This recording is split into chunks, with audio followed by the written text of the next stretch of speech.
What's up, guys, and welcome to another episode of the Honest Tattooer Podcast. My name is John Mesa, joined by Matt Triano. Hey, how you doing? And my homie G Money, Gabe Pantoa. What's up, brother? What's good? We back. We are back.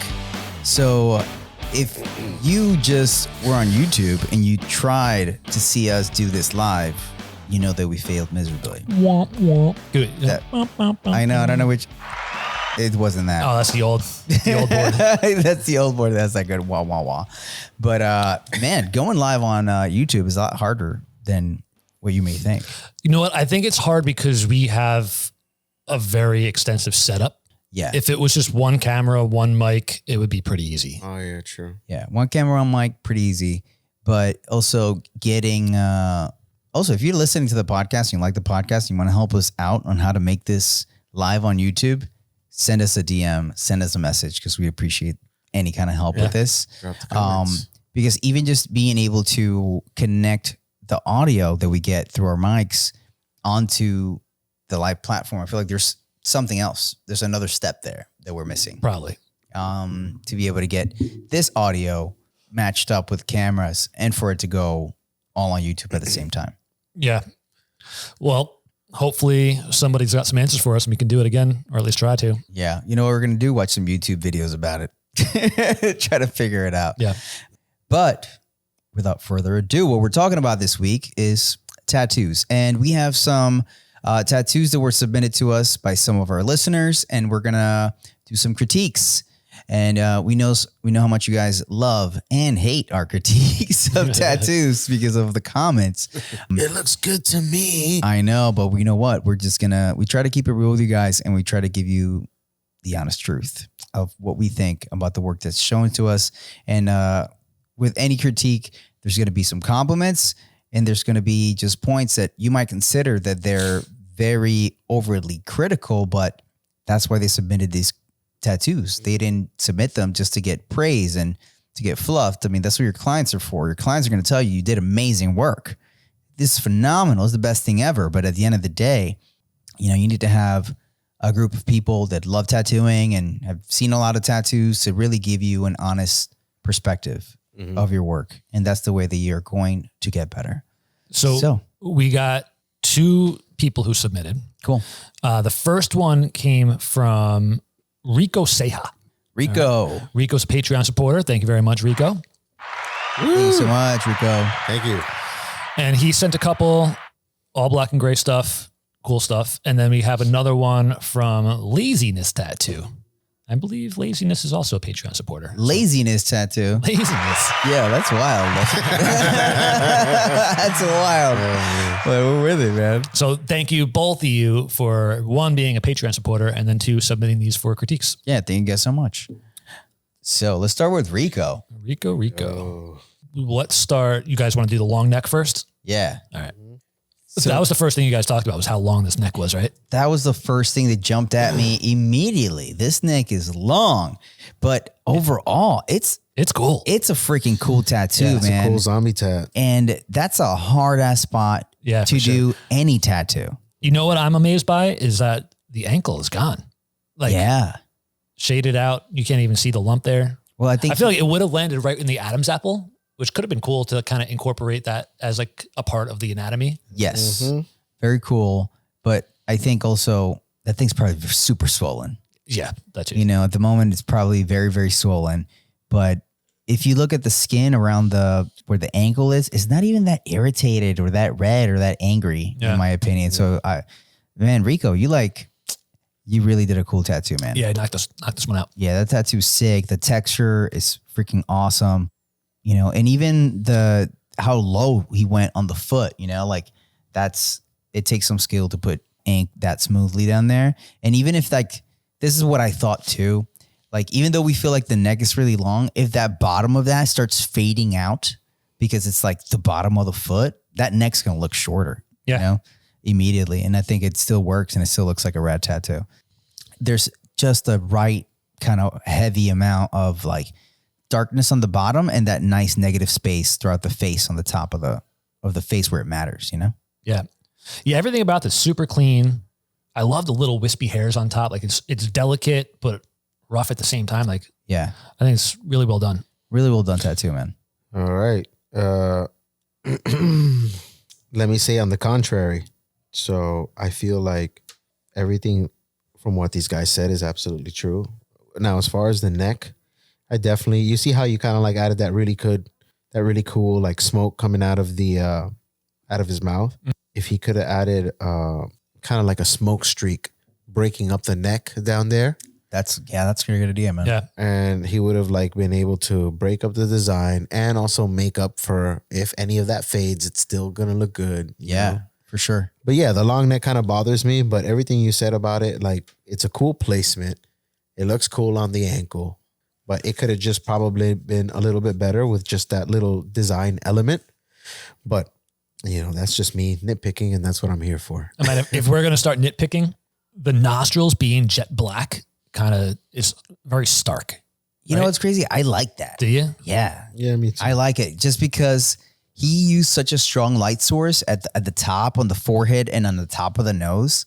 So it just blocks these fairly strong shapes where because he left the top of the nose all negative, you know? So it's like super strong light source. So I like the fact that they're just solid black. All right. To each his own. Yeah, I like that. Moving on. Let's go to the cover up. Another foot tat. This one's not so nice. It's not as legible. It's not as legible. I mean, granted, it's a cover up, but I feel like even the parts that aren't a cover up, it's just not as crispy as the first one that we looked It's at. a little washy. It's something that it took me a little second to figure out what I was looking at. You did it before where he made that choice of like my light source is coming from the top. So it makes sense that the bottom is going to be very dark. He tried this approach where the light source is coming from the right. So it doesn't feel as effective because you don't get to see the ending of the skull. Mm-hmm. Man, this is tough. I think just composition wise, if the skull, It needs more definition.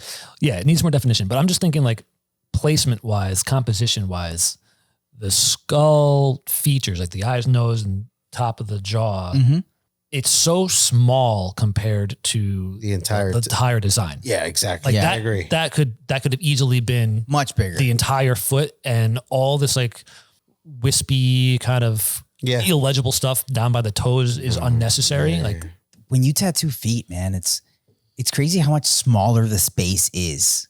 And when you think about that, there's a tattoo there already on the side of the foot that he kind of went. So it shows you that this tattoo's fairly small, probably, unless this woman has a gigantic foot. But like, she probably doesn't. She has a normal size foot, and the space between like where the ankle to where the toes begin, that's fairly small to squeeze all that in, and just making use of just the bigger skull shapes and just having super strong shadows and not worry too much about all that extra texture, all the extra stuff, would just make it a much easier to read and stronger design. yeah.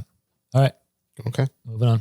If you remember, a few weeks back, we had Ed from Tattoo Armor on the podcast, and he was able to hook us up with a discount code for our followers. So Tattoo Armor is literally the best way to wrap your client. I've been using it, Matt's been using it, and it's just awesome. There's no mess, there's no glue, and it's just super comfortable. I hope you can try it for yourself, and just go on to Tattoo Armor and use the code Honest Tattooer for 20% off your order. All right. What's next? We got The lady. So off the rip, this tattoo, Not bad. it's not bad, but it doesn't have the same really strong light source that the other tattoos had, especially the first one. The first one had a very like kind of direct light source.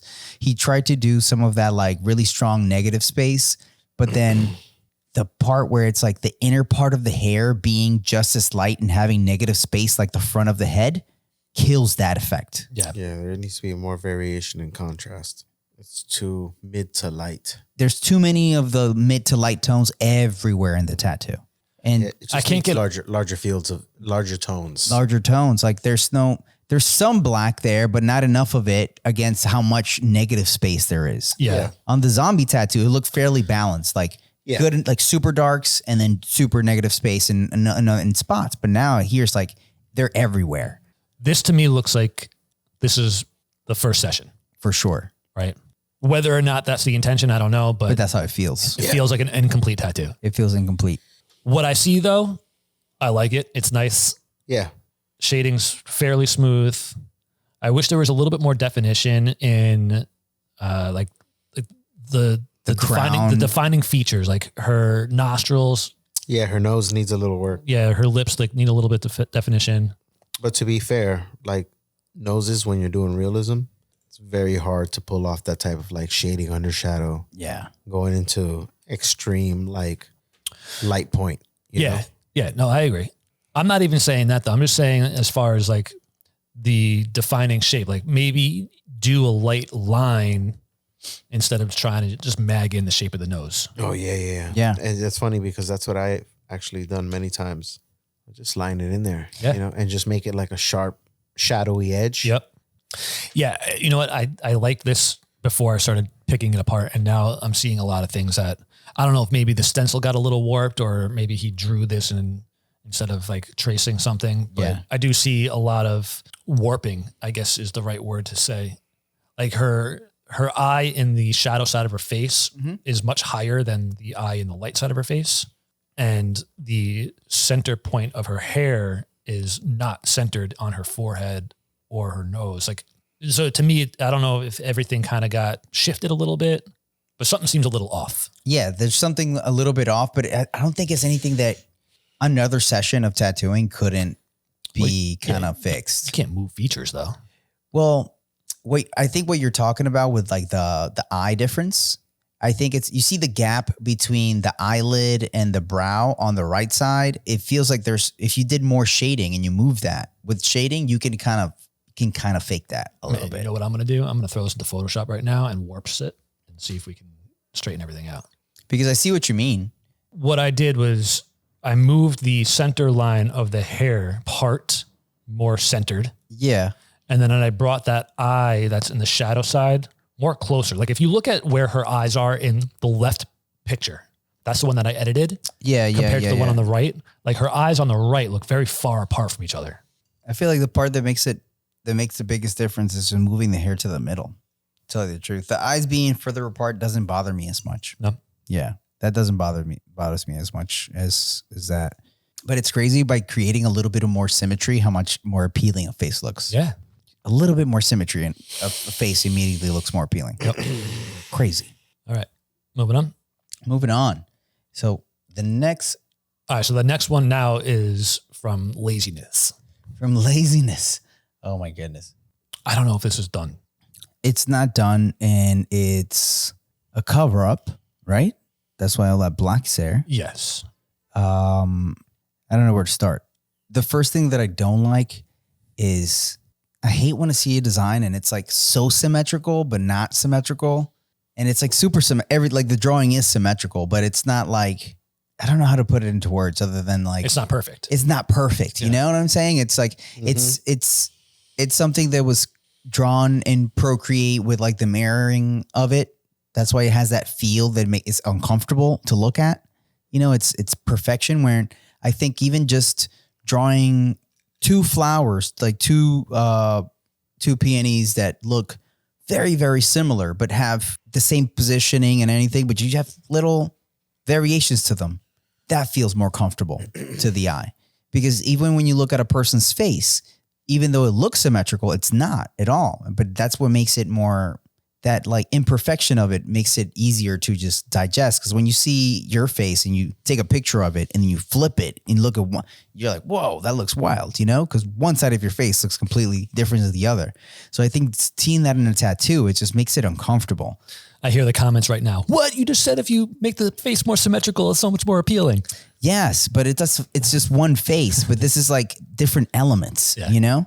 It's different elements. Like, I think that's something that we've seen a lot of in people that have sent, you know, designs where they're relying on the symmetry brush, you know, and I think the symmetry brush is a good tool, like when you're starting to like hash out a design, but then when you're doing the final kind of drawing of it, you need to just draw both sides. I mean, I'll agree and disagree. I feel like there are some times where a perfect symmetry is acceptable. Yeah. I mean, for sure. But then you have to tattoo it that way. Yeah. If you're going to go that route, then you need to tattoo it that perfect on both sides. When you're doing like something like a back piece, that's a very painful process. You're not going to want to like, knock out an area like, let's say something that's going to be color saturated and just give it like one pass and be like, I got to hit the red up again next session. Like you're trying to nail that like first time. If you're going to work in sections, like finish that section. Yeah, finish the section, pack it in fully, because that looks a little light. And I get it, because when you gain more experience, you learn that like back skin is like very resilient. You have to run your shit hard and you got to pack stuff in there. Yeah, like that color saturation, like in the ears, even though you're trying to fade that like red, it's still very blotchy and patchy and light. So it heals light, just like that healed section by the neck. Like that looks very washy to me. It doesn't look like velvety saturated blending out to like a light wash into skin. Yeah. So check out what I just sent you. I sent you the first session line work. You can see where the old tattoo is and what's getting covered up. Yeah, it's like a black and gray like plants, like flowers or blossoms. So go into what John was saying before about the symmetry. Up on top, because you can get a better view of this now while the girl's standing. Mm-hmm. The peak of the design is not lining up centered with her neck. It's not even a little bit. Yeah. And I mean, so no one's going to have a perfect spine. No one's going to be perfectly straight and symmetrical. But so her back. Is it the old tattoo that's like misplaced? Her back, her left shoulder sits a lot higher than her right. It does. No, I see that. So to compensate for that, he kind of angled the stencil so that the flowers fit on the shoulders, the same spot. Just right. But that messed up the center line of the top of the piece. And it made it look even more off. Yeah. I would have actually just like left it alone and let the peony do its thing, even if it were to flop over a little bit more on top. Because overall, when you're trying to place stencils like this on bodies that do this, they're not symmetrical. You have to meet the design in the middle. If anybody knows what I mean by that, it's like you meet the design in the middle with the imperfections that the body has to offer, as far as like how much you got on one side, how much on the next side. So here's what I always do. Whenever I'm stenciling a big piece, whether it's a back piece, whether it's even just like an arm or whatever, in my mind, I am prepared that this stencil is not going to go on the way that I expect it to. Mm-hmm. And with my stencil, I have a marker and I'm ready to freehand make the changes, right, add whatever, erase some stuff. Just to rely solely on your stencil, especially in a situation like this, you're going to run into the problems that he's running into right now. For sure. Yeah. So what I would do is like what Gabe is saying, find your center line, spread out your stencil, make it go even from side to side based on your center line. And then if anything feels a little funny where like, oh, it doesn't roll over the shoulders the same on the left as it does on the right, then you make your adjustments with your marker. Either make a petal a little bit bigger to compensate, or add a petal or add a leaf or something. But I think the center line is the most important part on this one. Absolutely. I think if maybe they placed, I mean, I'm not 100% sure, but it looks like they might have had like the kind of filigree center piece of it attached to the stencil with the flowers, like they just cut it down the middle, kind of applied it and try to match it. And I think if this person would have applied, like broken down this whole design into pieces, right? Of like, all right, first I'm going to center this foo dog head. Just center the foo dog head because it's the biggest thing, most important centered thing in there.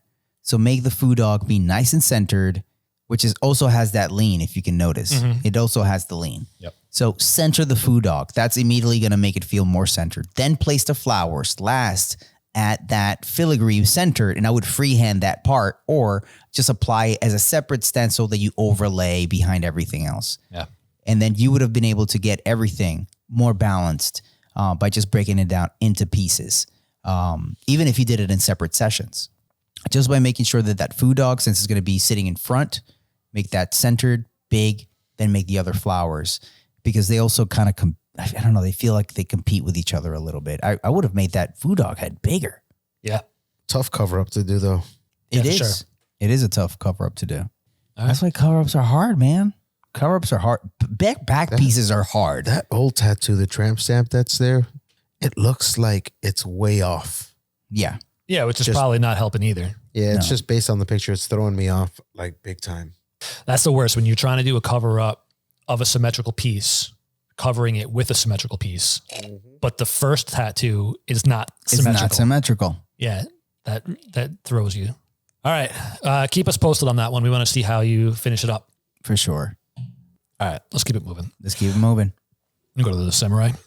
Okay. First thing that stands out to me about the samurai, same thing. Very like, very light and washy on the color packing. Yeah, but even still. Right. I'm Like just, when I'm just you're- adding yeah. that. Yeah. Yeah, when you're doing cover-up tattoos, you want to go full saturation. Is this also a cover up? Yeah, so the top swirl, they're covering something, and then I think on the bottom swirl. If you're gonna do Japanese wind bars and like wind swirls, even if it's a cover up and you're making good use of the black, at least at the edge of one of the sides of the swirls of the parallel lines, when you're going from that black wind bar, soften the edge out, Yeah. brush it out. You got to make it look like it's smooth. It's got to be a transition.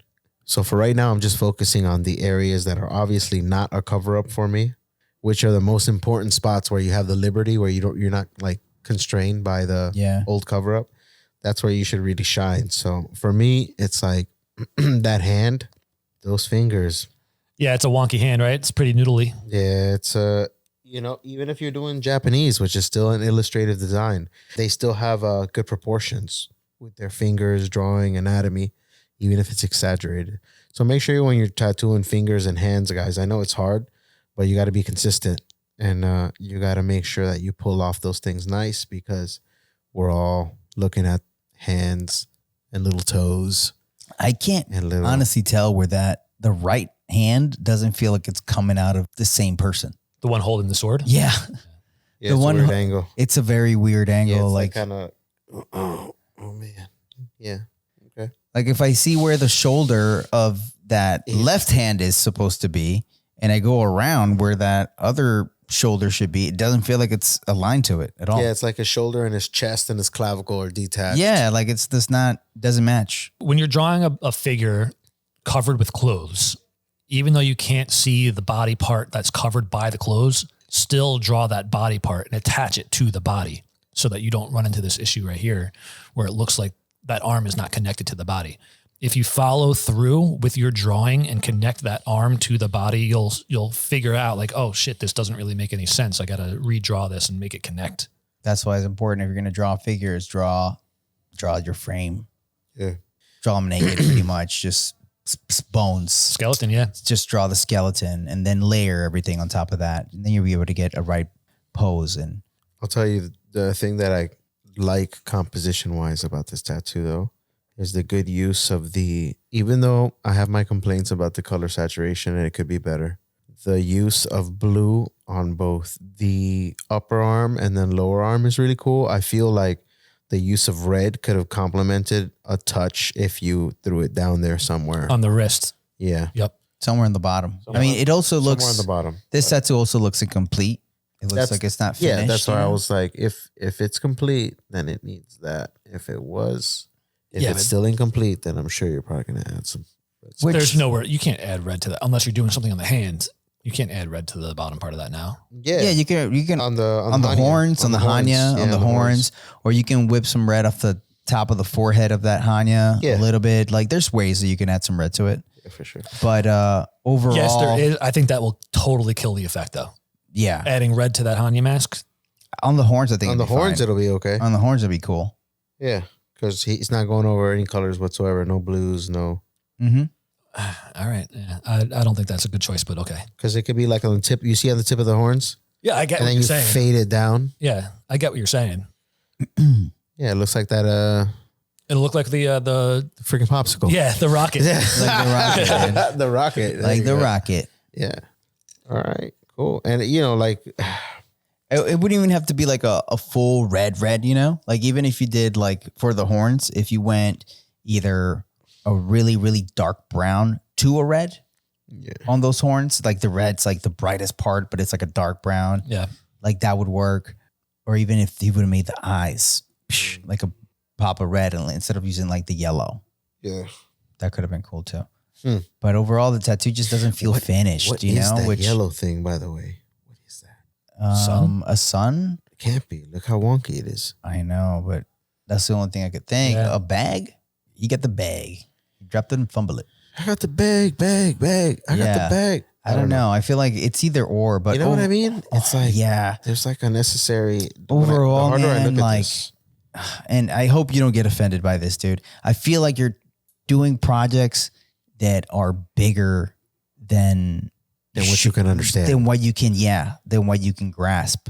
You know, you have like an understanding of tattooing, of course, but I think that you should still focus on doing projects that are half the size of what you're doing. Mm-hmm. So speaking of which, let's look at the next one, the skull with the rose. All same artists? It's the same guy. Really? Yep. I like this tattoo. I feel like it could be slightly cleaner, Yeah. but I dig it. I think it's the strongest one of the last three that we saw. Yeah. It's the strongest one. That's why I asked. I'm like, who did this? Yeah. It's Same the guy. strongest one out of all the other ones. There's So I would like try to focus on something like this and strengthen your technique, make it cleaner on something like this. Because this you can handle. No offense. For now, you can handle this. Yeah, and I think even this tattoo, we're all saying like I like the design, but it could just be cleaner. And if you maybe took twice as long on this tattoo, just slowed down and took time on just making sure that your fundamentals are solid and that everything's super clean and super smooth. Yeah, because I see a lot of like little shading outside the lines. Just like it's a little rushed. Yeah, you know, it has that. It looks rushed. It looks a little rushed, and overall, it's a cool design, but it just feels a little rushed. Overall, you need to slow down and be tighter with your technique. It's got to be tighter. Yeah, And that comes with slowing down. that comes with slowing down. Even like that red up top where it kind of gets whipped out, you know, like there's no smooth whipping of that, you know, red. It just feels like red stops. Yeah, you know? it's too quick with the transition. You could have fanned it out a little bit more. Yeah, But that requires, like we're all saying, finesse and slowing down, taking your time and sharpening your eyes. Yeah, I don't know. There's not much to say about this. Slow down, clean it up, but cool tattoo. Cool tattoo. I like this one. Overall, in this tattoo, I like the design. The only thing I wish wasn't there was the black behind the leaf back there. That pedal. That pedal in front of that black. I wish, because then having that circle back there, it would be cool because you see that bottom circle with the red, but I hate that pedal is right in front of it. I just don't need that pedal. I would rather just see the black circle. Yeah. I hate that. Yeah. See, I would have opted for the other thing. I would have not minded keeping that leaf there, but get rid of the black circle. You see, I like the black circle. I just don't like the leaf there in front of it because it takes away from the power of the black circle. That's crazy. I'm with John on that. I like the black circle. All right, but riddle me this. Without the leaf, though. Why have a power black circle all the way in the top of the composition, drawing your eye away from the eyes and features of the skull? Because it's like the whole kind of balance of like you're doing that red circle on the bottom, black circle up the top. Yeah. It kind of gives it a sense of like as above, so below type of deal, you know? But I feel like you lose the power of having that black circle because that leaf is in front of it. In my opinion, I think that's what's saving it. I think that because you're losing the power of that circle, it's not making your focus on that black circle as much. You're wrong, bro. I know, bro. I like that circle. I like the black circle back there. So like I just wish it had the same amount of space as the circle that's on the bottom, you know, like, cause you kind of lose a little bit of that curvature of the circle. That's the one that's in the back. So if it was just like a little further out to the right, so it feels like more diagonal to it, you know, I feel it. And then that would have that really cool effect of like red sun, black sun, you know, and the contrast there. Cause I like the contrast that it creates right next to the negative space on the skull and the solid red of the rose or whatever kind of flower that is. Riddle me this, Batman. But how about this one? It would also work if the black circle wasn't there. See, the leaf only works for me if the black circle's not there. Right, exactly. I wouldn't like that leaf at all if the black circle wasn't there because that leaf is just coming out of nowhere. I know, but I've done that before. And I don't like it. I don't like it. Got to fill some space, add some leaves. Yeah. All right. Moving on. Let's do this spider lady head. Mm-hmm. Yeah, we're back to the same thing. And I hope you find this helpful, but really take your time to saturate stuff. Like in your blacks need to be saturated more. Like at the closest edge to the line where the hair shine starts, at the deepest pocket where it starts coming up around the bend, it's got to be, to me, pitch black. Yeah, black. And then freaking fading into that light source, that sheen of that, like, where it goes like into negative space almost. This particular tattoo in this style, I feel like doesn't even necessarily need a long fade the way that he's trying to do. Like most of that hair could just be black. And then just like a little whip at the edge. That's right. And then just like that soft whip at the edge. Tiny bit. Fast transition. Yeah. Super fast, Just but it's contrast. still smooth. Yeah. Just contrast. Yeah. And So the way that Gabe was saying that the previous tattoo where that transition in the rose or whatever flower that was too fast with the red, you want that here in this one. Yeah. With the jet black hair effect. But, of course I'm zooming into that because that's what I do. And, as John always says, like you need to be clean. You need to be saturated. You need to be saturated. Because we're all looking at this stuff. shade to the line. Yeah, that's shade to the line. You took it right out of. I was about to go there right there. I mean, you see, you're doing that too much, and you do it on the face. You did it on the face, especially. So if you're not gonna pack it solid, we can tell it's gonna stand out like a sore thumb. Man, I hate the fact that he did that on those red spots on the face. Which, if you were gonna line it in red, then you got to make that red line disappear. Yep. Yeah. It has to disappear, and I don't even think you needed to really even line that around the face. Yeah, just by using your mag and just whip into that end of where your stencil was at, that would look cool. Mm-hmm. It'll keep that face looking softer. And I think that you also need to make better choices with your line weights in tattoos like this. The lines in the hair, they look like they're a not finessed 3-liner. Yeah. And I can see on every line. There's a little wiggle. I can see where on every line where you start and stop. Like when you're pulling a long line, like along the headdress on the top part, I can tell where you were kind of like either stopping or lifting the needle out of the skin and then going for it again on that line. But there needs to be consistency, and it just, like I said, it comes with time, practice. One thing I would advise to you, man, is you need to stick to doing some flash tats, man. Like get some solid flash experience. Like get some really nice, good flash tattoos. Tattoo them and make sure that they look like that photo. Yep. They got to look exactly like that flash that you're drawing, because like if I can tell that these are like his own drawings that he's making, but the drawings are still not strong. They're not strong drawings. Because you need to like learn about the fundamentals, and then you'll understand why certain tattoos look a certain way, and you'll just it's kind of hard to explain, but you'll just get it. Yeah. Like you'll just get why when you're works. tattooing really good flash and you like don't nail it exactly like a really solid tattoo, you're like, oh man, that's what it's so clear when you're tattooing somebody else's drawing why it didn't work. But when you're tattooing your own drawing and your own drawing is still not as strong, it's like you get this where it's like the drawing wasn't strong and then your application is not strong. So it's like a double whammy. Yeah. Yep. Especially when it comes to spiders or anything that's going to be a lot of black. And with this one in particular, where you have black legs, bending over, black hair, having your drawing done good in the first place, but then also having a color study to reference while you're tattooing it is important. So I feel like he was trying to figure out, how am I going to shade these legs where it's not going to blend in with the black of the hair? And he was getting confused. Yeah. So having a little preparation beforehand, because if you color this before, you would have saw that, all right, this isn't really going to work and I'm losing these legs in this hair. So maybe I could redraw it and change the shape of the legs a little bit. I wouldn't have minded losing the legs a little bit, because if you think about like, oh, these legs are coming out of this like hair, it's fine if the legs fully disappear a little bit when they go into the hair, as long as they get lighter and when they come out, but that would have been cooler. Maybe do some like hair, kind of whipping out of where the legs are. Like there's like little things that could have made it work. Yeah. Well, what I'm saying is like having just black shading on black shading. Yeah. That's what I'm talking about. Black on black with the same level of like intensity. Cause like there's still no solid black. Yeah. All right. Last one we got Joker. As a thumbnail, looking at this one, it's stronger. Oh yeah. Right. Yeah. But zooming in, we're running into the same issues. It's being a little patchy, a little scratchy.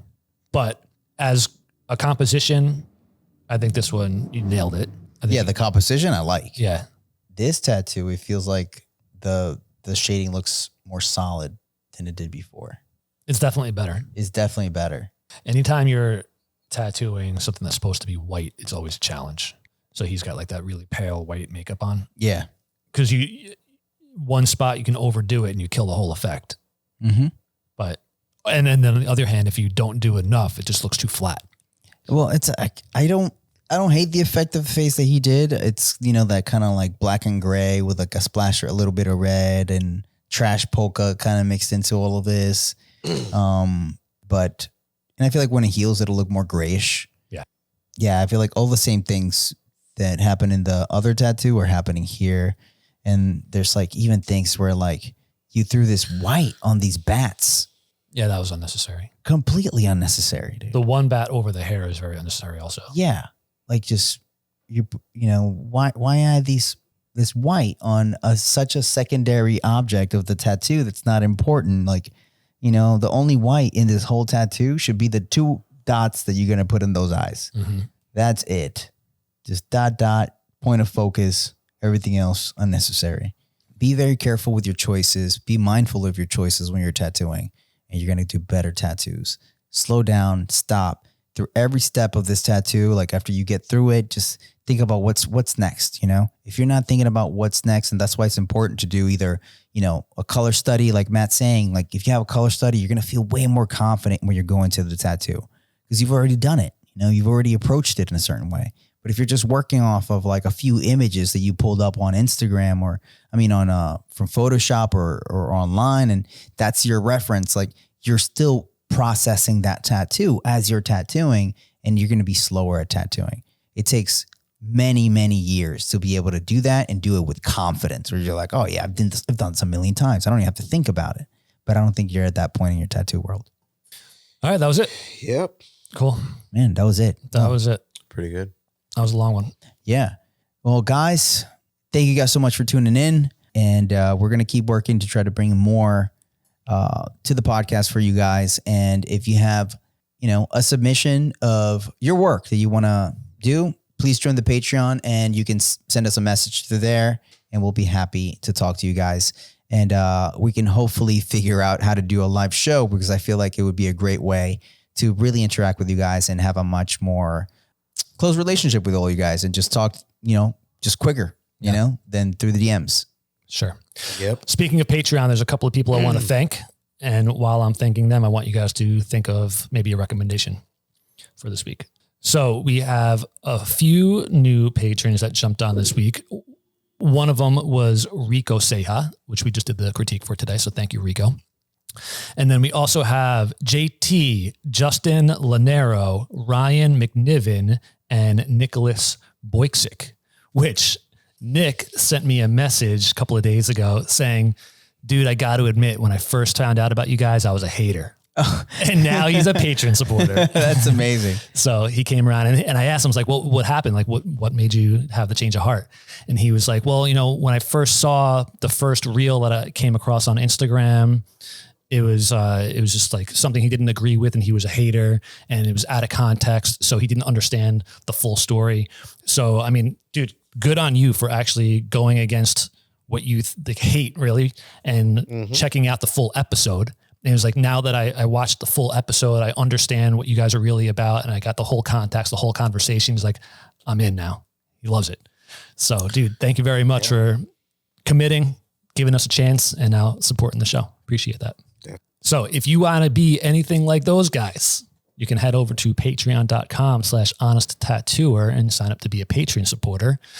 Every little bit counts. There's 4 tiers that you can sign up to, and be a patron supporter on any of those tiers. Every tier gives you the same access. There is no difference in what you get out of each one. It's just a matter of what you feel like contributing to help support the show. If you guys know anything about me, you know that I love a little bit of jazz, a little bit of funk, a little bit of soul music. I wanted to recommend, if you like that kind of music, listen to this album called Music Original de Films by Ahmed Malik. And it's like Algerian funk music from like the 70s. It's freaking sick.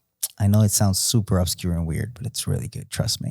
It's dope because like I love listening to music that I don't know the language because then it just sounds like background music and it's not distracting and I can just focus on the vibes that it creates.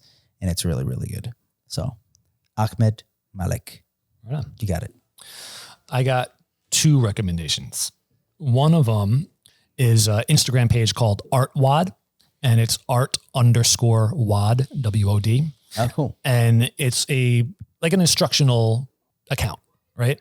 And this guy, he takes submissions, does critiques, and he'll show you exactly how to correct mistakes that are most commonly found. Cool. It's really, really informative. And especially when it comes to figure drawings, a lot of like caricature designs, he kind of just sits there and he draws and he'll correct on screen. You can see the changes that are being made and how to make some changes for yourself. It's really insightful. That's awesome. See, that's something that I would love to do in a live episode of the podcast. Yeah. Next time that we do like a live critique, then we can actually just do something like that where we can like draw on the iPad directly and show you guys exactly what we're talking about. Yeah.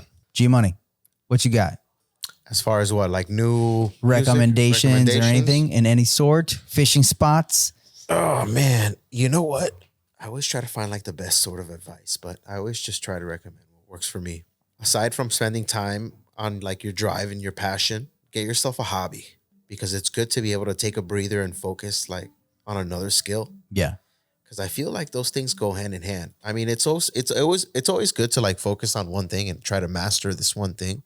But you know, when you supplement something, whether it's like good music that inspires you or like a great read or a great book, like even if reading's your passion, like, you know, knitting, drawing, like anything that keeps your mind working, but that's aside from what your passion is, your career, I feel like it's like working out like another muscle, but it complements your whole body. You know what I mean? That's the way that I like to put it. So I completely agree, man. At the end of the day, when you're trying to get good at anything, you're going to need to have the drive to continually practice and to always have discipline. Yeah. If you can't have those 2 things, you won't get good at anything. At anything. Yeah. So if you can manage to do that for one thing, you get good at that one thing, find something else. That's right. It'll humble you back down to like, oh man, I need to get good at something else. Exactly. And I feel like that's the forever quest. Yeah. I said I had 2 recommendations. The other one is ManyChat. And if you follow me on Instagram, you probably have noticed that I do a lot of, especially with my prints that I sell online. It's like, if you like this print, comment this word, right? And so what that does is it's an automated thing that if you comment a trigger word that I set up, then you'll get a DM from ManyChat on my behalf, and it'll send you a whole bunch of pathways to either buy a print or whatever you set it up to do. So ManyChat is definitely something that's worth looking into if you're trying to market yourself. I just set up a free giveaway. If anybody wants some recognition on Instagram and you want the algorithm boost, do a giveaway, have people comment a trigger word that you set up through ManyChat, and it'll explode. I set up a giveaway yesterday, and within about 24 hours, I got almost 1,000 comments. That's wild, dude. Wow. Yeah. Wild. And if I had to respond to all of those, it'd be intense, but I don't have to do a goddamn thing because ManyChat takes care of all of it. That's awesome. That's rad. Well, guys, cool. We hope you guys really liked the show this week, and we hope we see you next week. Have a great day or night. Peace, guys. Peace.